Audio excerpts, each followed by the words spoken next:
వీళ్ళందరూ మాట్లాడుతున్నప్పుడు నేను ఎప్పుడు వైజాగ్ అయినా ఎక్కడైనా ఆంధ్రలో తినాలని ఆశ ఉంది.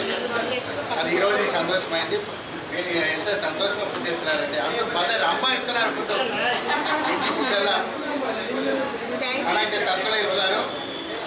గ్రేట్ అండి. ఇది లక్కీయెస్ట్.